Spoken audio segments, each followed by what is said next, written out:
Hello students, this is the this is an important information in the regard of the online studies. All students of 11th and 12th commerce download the Telegraph app. On this app, download these two channels. This channel only for notes. You have to download all notes, and its link is also given in the next uploading videos. This channel only for queries, यहाँ पर आपको अपने question भेजने हैं, queries भेजनी, मैं यहाँ से चेक करके भेजूंगा। कल जो पेपर होगा, जो टेस्ट होगा, वो हमारा इसी पर होगा, यानी आने वाले पेपर जितने भी सारे होंगे ऑनलाइन वो इस पर होंगे। इस पर आपने कोई क्वेश्चन नहीं देना, मेरे को पूछना नहीं, यहाँ से सिर्फ जो हम अपलोड करते हैं उसे आप वहाँ पर डाउनलोड कर लें और इसमें आप अपने क्वेरीज भेजें, अपने क्वेश्चन भेजें। ध्यान से देख लो, टेक इट सीरियसली, इस पे काम करो, it is very very important for all of you. Okay, thank you very much. Good morning students, class 12th, topic accounting for partnership firms fundamentals, session 2।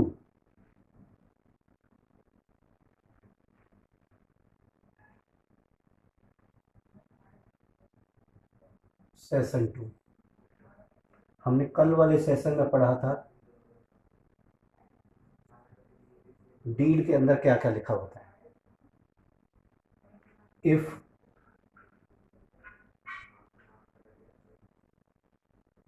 Nothing is given in deed, तो फिर फैसला किसके according होगा? फिर होगा Indian Partnership Act 1932 के according. एक बार सुन लो, deed के अंदर सारे पॉइंट्स लिखे होंगे। यदि डीड के अंदर कोई चीज नहीं लिखी तो फिर हम उसके कहेंगे डीड इज साइलेंट, या nothing is given in the deed. आपने ओरल डीड बना रखी है,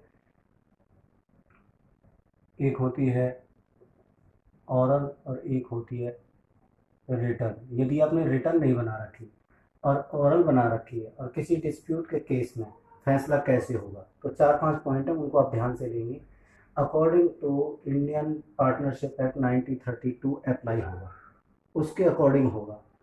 इसमें नंबर 1 पॉइंट जो आ रहा है वो ये आ रहा है कि प्रॉफिट शेयरिंग रेशियो। सबसे पहले प्रॉफिट शेयरिंग रेशियो, ध्यान से देखो। If nothing is given in deed और डीड इज साइलेंट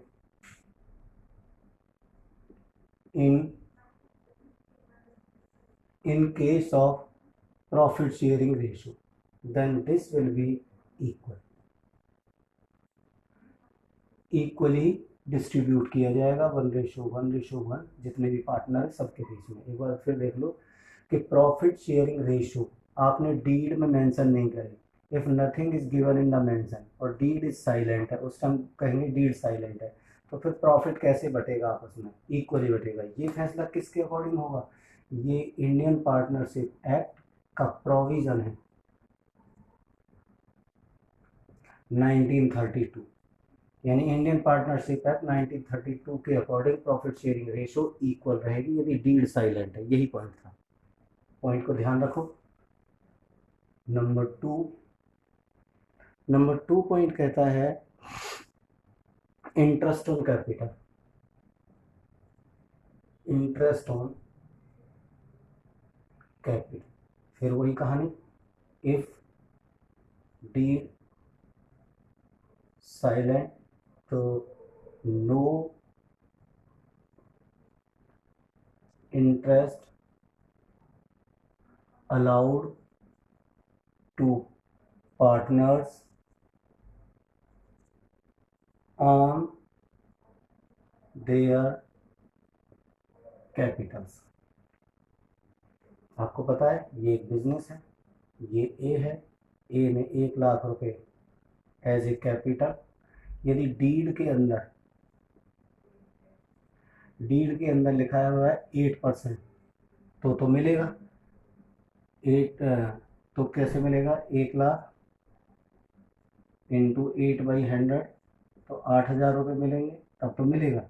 और यदि डीड साइलेंट है, कुछ भी नहीं लिखा, साइलेंट है, तो नो इंटरेस्ट, तब उनको इंटरेस्ट नहीं मिलेगा। ये पॉइंट है। और ये फैसला किसके अकॉर्डिंग हुआ है? ये हुआ है प्रोविजन इंडियन पार्टनरशिप एक्ट 1932 के अकॉर्डिंग। यानी provision Indian Partnership act apply होता, जो वो कहता है उसके हिसाब से उसमें डिस्प्यूट को सॉर्ट आउट किया जाता है। तो एक बार फिर देख लो क्या पॉइंट है। Interest on capital is allowed by the firm to the partner on their capital if rate is given in the deed, so deed is not silent. If nothing is given about the rate, the deed is silent. Then Indian Partnership Provision 1932 will be applied, or there will be no interest allowed on the capital. Point number next देखिए, ये 4-5 point है। Number 2 done. Number 3 पर आ गए हैं। Number 3 जो point आ रहा हमारा, interest on drawing. Interest on drawing, ये बिजनेस है, ये ए है, इसने विड्रू ₹40,000 फॉर पर्सनल यूज, तो interest will be charge by firm. A ने बिजनेस से 40,000 रुपये अपने पर्सनल यूज के लिए निकाले, तो फिर बिजनेस इंटरेस्ट लेगा उसकी ड्राइंग पर। Interest will be charge by the firm as per given in deed. Deed के अंदर गिवन है, लेकिन हमारा पॉइंट क्या? इफ डीड साइलेंट, यानी nothing is given about the interest, तब फैसला कैसे होगा? No interest on drawing. ये किसकी तरफ से हुआ? ये हुआ ये हुआ provision of Indian Partnership Act 1932 के अकॉर्डिंग। तो वही पॉइंट आ गया कि इंटरेस्ट ऑन ड्राइंग। पहले देख लो ड्राइंग क्या है। Drawing is the amount which is withdrawn by the partner from the firm for his personal use amounted ₹40,000। Then business charge interest on this drawing at the given rate, or that rate must be given in the deed, but deed is silent, means nothing is given in the deed. Then according to the provision of the Indian Partnership Act 1932, no interest will be charged। ये point याद रखेंगे। Point number next point आ रहा है, profit sharing ratio हो गया, interest on capital हो गया, इंटरेस्ट ऑन ड्राइंग हो गया।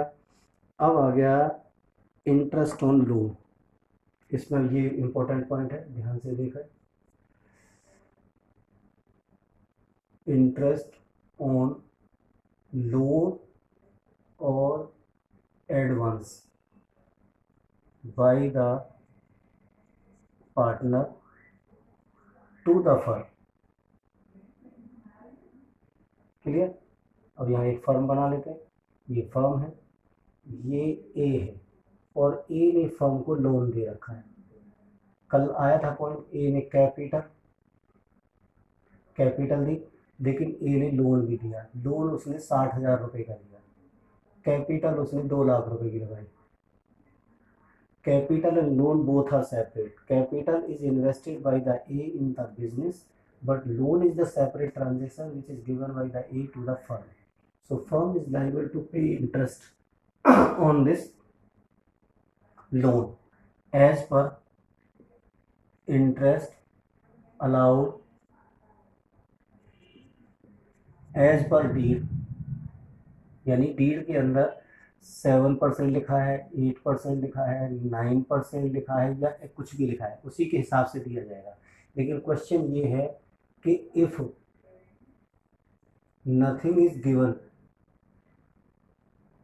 गिवन इन डीड, तो हम क्या कहेंगे sir, deed is silent, no deed, deed में इंटरेस्ट के बारे में लिखा ही नहीं, तो फिर क्या होगा, इन provision of Indian Partnership Act 1932 के according at the rate of 6% interest must be allowed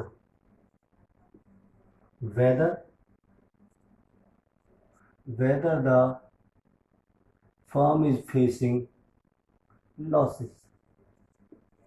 ध्यान से देख लो, ये पॉइंट क्या है,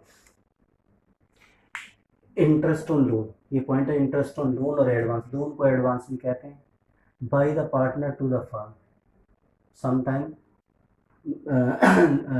normally there are the A is the partner which invested rupees 2 lakh in his business is considered as a capital, but along with it, yani separate from it, A provide loan to the firm rupees 60,000, same then interest allowed as per the deed, इस 60,000 पर interest deed के according होगा जो deed में लिखा है। लेकिन हमारा क्वेश्चन ये है कि nothing is given in the deed, deed में कुछ गिवन ही नहीं है, तो क्या कहेंगे, डीड इज साइलेंट, तो फिर अप्लाई हो जाएगा प्रोविजन इंडियन पार्टनरशिप एक्ट 1932, उसके अकॉर्डिंग 6% फिक्स है, या तो गिवन होगा, गिवन नहीं होता 6% interest must be allowed whether the firm is losses, या फर्म को लॉस हो प्रॉफिट हो डजंट मैटर, तो उसमें इंडियन पार्टनरशिप एक्ट 1932 अप्लाई होगा, जिसे 6% के हिसाब से लोन पर इंटरेस्ट देना ही पड़ेगा फर्म को। पॉइंट नंबर नेक्स्ट, एक पॉइंट और है, ये लास्ट पॉइंट है रेम्यूनरेशन टू पार्टनर।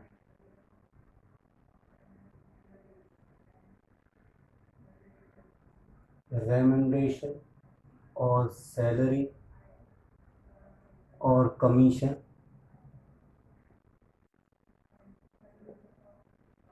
पार्टनर को अलाउड है, कैसे, as per deed, but deed is silent, यदि डीड में कुछ नहीं लिखा हुआ तो डीड साइलेंट कहेंगे, जब डीड साइलेंट है तो no remuneration, no salary, remuneration, ये भी बोथ आर सेम, और कमीशन, कमीशन किस पे अलाउ होता है, सेल्स पर, सेल्स को क्या बोलते हैं,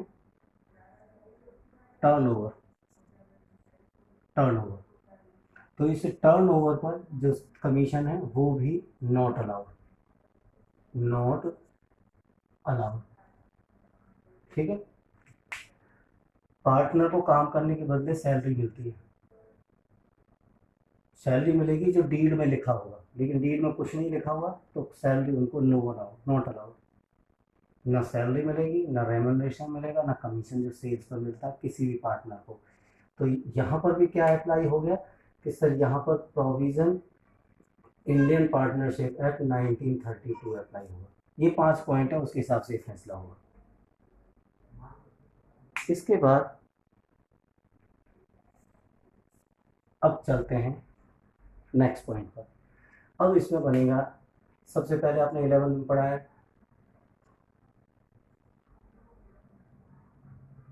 trading account, followed by profit and loss account, और फॉलोड बाय यहाँ पर profit and loss appropriation account. ध्यान से देख लो, फर्म के अंदर ट्रेडिंग अकाउंट बनता है, प्रॉफिट एंड लॉस बनता है, फॉलोड बाय बैलेंस शीट बनती है। लेकिन यदि पार्टनरशिप फर्म है तो उसके अंदर ये अकाउंट एक एडिशनल बनता है जो प्रॉफिट एंड लॉस के बाद बनता है। अब इसकी समरी को समझ लेते हैं। यहाँ पर ये आपका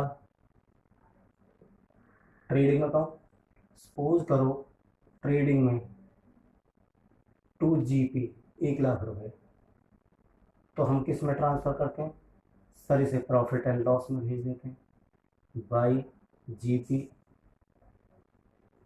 1,00,000 रुपए। तो फिर यहाँ पर क्या निकलता है सर NP, और सपोज करो NP आया 60,000, तो इस NP को transfer to profit and loss appropriation account में भेजेंगे।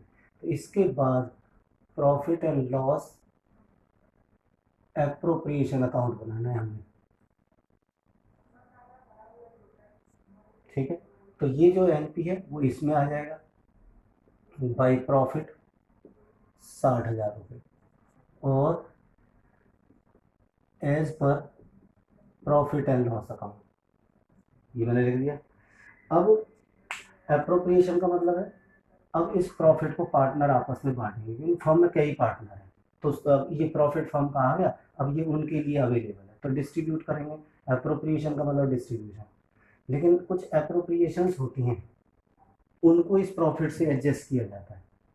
वो क्या क्या हो सकती हैं, वो अभी जो ऊपर पॉइंट आया था वहां तो ये आया था कि डीड में मेंशन नहीं है तो कैसे करेंगे, लेकिन दूसरा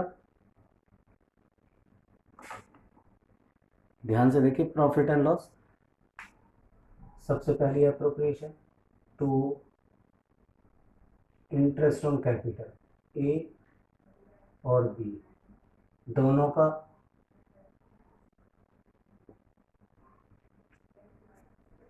इंटरेस्ट ऑन कैपिटल, जो कैपिटल पर इंटरेस्ट आएगा वो यहाँ पर कैलकुलेट किया जाएगा, इसमें नहीं डाला जाएगा, इसमें डाला जाएगा, क्योंकि इंटरेस्ट ऑन कैपिटल एक एप्रोप्रिएशन है। दूसरा टू सैलरी, कमीशन एक्सेट्रा, ये ए और ये बी, ये भी पार्टनर्स का है, उस पर चला जाएगा। तीसरी अप्रोप्रिएशन इंटरेस्ट ऑन ड्राइंग को लेकर है, या इंटरेस्ट ऑन कैपिटल को लेकर। इंटरेस्ट ऑन कैपिटल हो गया, सैलरी हो गई, प्रॉफिट हो गया, अब आ गया टू रिजर्व। यदि इस प्रॉफिट में से फर्म कुछ बचाना चाहे, कुछ रखना चाहे, 10% रखना चाहे, 20% रखना चाहे, जो भी रखना चाहे वो इसका यहाँ पर रख सकती है। उसके बाद यदि पार्टनर ने ड्राइंग विड्रॉ कर रखी है तो बाई इंटरेस्ट ऑन ड्राइंग, ये एज ये बी, ये इंटरेस्ट यहाँ पर आ जाएगा, ठीक है। उसके बाद देख लो, इंटरेस्ट ऑन कैपिटल आ गया है, पार्टनर सैलरी आ गई, पार्टनर्स कमीशन आ गया, रिजर्व आ गया। अब जो बचेगा प्रॉफिट, इसमें से इसको प्लस करेंगे, इन तीनों को लेस करेंगे, जो बचेगा यानी profit transfer to partners capital account, यानी एज कैपिटल या एज करंट अकाउंट। इसका आपको आगे पता लगेगा कि कैपिटल क्यों, कैपिटल दो तरह की होती है, यदि एक पहली वाली कैपिटल दे रखी है तो कैपिटल में जाएगा, दूसरी तरह की दे रखी है तो करंट अकाउंट में जाएगा, वो मैं आगे बताऊंगा, अगले सेशन में आएगा उसका नंबर। तो 20 कैपिटल और 20 करंट अकाउंट, ये हम प्रॉफिट को बांट रहे हैं। अब देख लीजिए, ध्यान से देख लो, PL and APRO is the account which is prepared after the profit and loss. It is the extension of profit and loss. यदि सोल प्रोप्राइटरशिप होती तो इस प्रॉफिट को मालिक ले जाता है, लेकिन इसमें कई मालिक हैं, 2-3 हैं, मिलकर उन्हें पार्टनर्स कहा गया है, तो फिर उनको अप्रोप्रिएट किया जाएगा। उनसे रिलेटेड जो जो भी क्वेश्चन उसके अंदर लेन देन हुआ है, जैसे उन्होंने ड्राइंग किया, ड्राइंग विड्रॉ किया तो उनसे इंटरेस्ट लेना है, उन्होंने कैपिटल लगाई तो उन्हें इंटरेस्ट देना है, सैलरी उनको देनी है, रिजर्व कुछ कम फर्म रखना चाहती है, प्रॉफिट का कुछ हिस्सा रिजर्व में रखना चाहती है, वो रखना है। अब इसमें से ये 3 वैल्यू लेस करके जो आएगा, जो प्रॉफिट आएगा जो यहाँ पर है, वो फिर डिस्ट्रीब्यूट हो जाएगा पार्टनर्स में उनकी गिवन रेशियो में, गिवन रेशियो में। अभी जो इस पहले इसके फीचर्स पढ़ लेते हैं कि इसमें क्या क्या चीज़ इसको कहा गया है। ये एक तो ये है, it is the extension of profit and loss. ये प्रॉफिट एंड लॉस है, इसका ये एक्सटेंशन पार्ट है। और it is prepared by the partnership firm. ये कौन बनाता है? ओनली पार्टनरशिप फर्म ही बनाती है, सोल प्रोप्राइटरशिप और कंपनी इसको नहीं बनाती। It show the appropriation. ये एप्रोप्रिएशन शो करता है ऑफ द अकाउंटिंग पीरियड, यानी थोड़ा सा मैं स्पेस बना देता हूँ ऊपर से।